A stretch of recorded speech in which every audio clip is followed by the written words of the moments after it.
Take a look at the showers that are starting to move on out. Martin Exterior's roof cam as you're stepping out the door. You're going to notice some of that wet pavement. Might still see a couple pop up here and there, but by the time we get closer to the 10 o'clock hour, 11 o'clock should be moving on out, which is great because Natalie, you made it in without getting wet out there. I did. I ran in between the raindrops. So that's perfect timing. We got Tobin, Ramon and Barber joining us, Natalie Barber. And today we're talking about ways that people really can protect their kids through estate planning, through inheritance and all the legal and things you need to do now to make sure there's no headaches later. What's kind of the thing that you want people to know the most about ways to protect your kids with their estate? So you need to have a plan. It doesn't necessarily have to be a fancy trust. People are talking a lot about trust these days because with the kids, to protect them, that actually takes place in the will. Okay. Sometimes people will add a trust if they've got extensive assets. Frankly, if you're a homeowner, you're a good candidate for a trust. But where we do the protection or where we set potential guardians for minor children, if we pass away and we've got a kid or kids under 18, we do that in the will. Okay. We make our preferences known now so that later, when we can't tell people because we're either incapacitated or passed away, they know ahead of time. Okay, that's a huge piece. So for a lot of folks, does estate planning truly start with the will? Is that something you see? Yes, I would say that's the foundation of everything because it's not, do I need a will or a trust? It's, do I need a trust in addition to my will?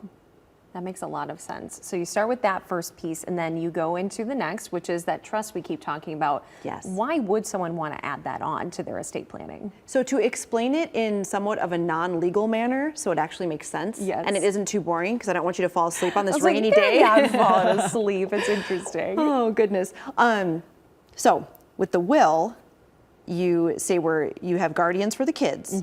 You can, in the will, say where stuff goes when you die. But if you add a trust, which is about a 16 to 30 page document, we change that will into what's called a pour-over will, and it becomes more of a cover letter, and it says, here's my name, here's who I'm related to, here are my nominations for guardians, if I need them, for my kids under 18, if I die during that time, and then I pour everything over into my trust. And then the trust is where the magic happens ahead of time so that you don't have to, at your death, if you don't have a trust, have the will filed with the courthouse, do a 6-month court case. It's what we call probate.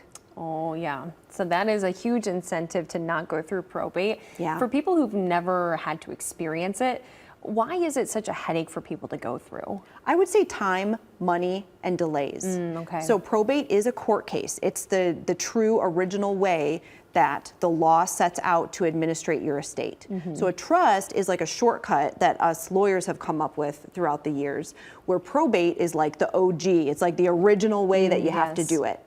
And so you have to file the will at the courthouse. You have to have everything tied up for 6 months as we let that claims period expire. You have to publish in the newspaper. You have to give notice through the probate process, not the trust process, but probate. You have to give notice to everyone who's related to you, whether they're in that will or not. Oh, wow. Yeah, and probate has this like interesting way of saying, and if you want to make a fuss, even though you probably don't have a claim, because there's very limited claims you can actually make on an estate. Yeah. Like you can't just be like, I don't like the will, so I should be in it. it. Yeah, it all has to do with incapacity and like, did I know what I was doing when I signed the will?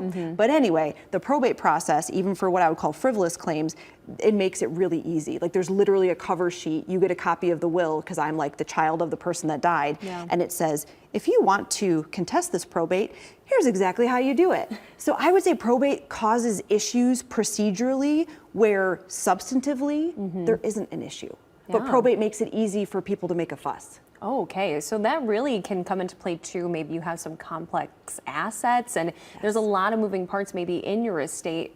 Would it be probably best course to talk with someone about doing a trust? Yes, I would say come make an appointment, come sit and talk with me, especially on a rainy day like this. What else are you going to do? Farmers are not out in the fields, come on. Yeah. And it's free to sit down and talk with me, and a little bit of what we touched on today, I sit and give you your own private estate planning seminar, and I that's explain awesome. This is what a trust is, this is what a will is, and we haven't even touched on, which I could if somebody came and met with me, powers of attorney.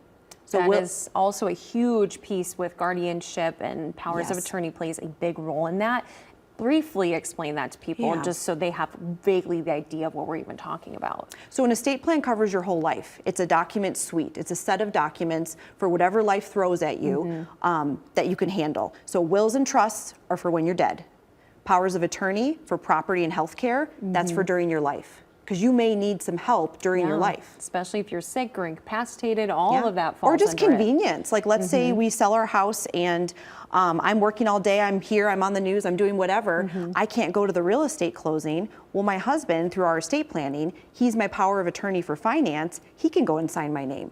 So just pure convenience. And a lot of people don't start thinking about that until maybe their parents are older and they start having these discussions. But you can do it at really any point in your life. Yes, and you should do it early on and you should review it often because the only way it works is that if you plan for the worst, hope for the best. When you're in the situation, you can't go back in time and say, oh, this is who I would want to handle things when I'm in this situation where I can't speak for myself. You got to do it ahead of time. All right. Well, thank you so much for being here with us. We appreciate it. And if you have any questions about trusts, wills, estate planning, Tobin, Ramon, and Barber, they are more than happy to answer all your questions, get you updated and educated on things that maybe have changed. So you can go to tobinramon.com, take a look at their website, or give them a call, 815-544-0316, and they will happily help you out. Once again, thanks for being here with us, Natalie. We appreciate it. And we'll be back after the break.